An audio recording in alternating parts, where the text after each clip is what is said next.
Lamun urang hayang hasil digaskeun ngontena, lamun mepelehek pasti jangkauan atawa retensi turun drastis. Soalna lamun urang jarang posting secara otomatis tingkat penjualannya jadi butuh ketelatenan nya kerja di naon oge butuh ketelatenan. Lamun urang telaten pasti hasilna paten.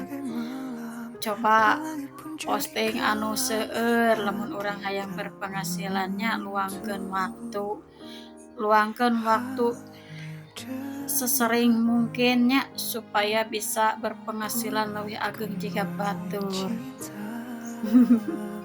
Sok sanajan penghasilan alitnya tapi urang teh meureun jasa bersyukur lewat karya yang bisa menghasilkan, sabab urang butuh anu bisa menghasilkannya, semangat.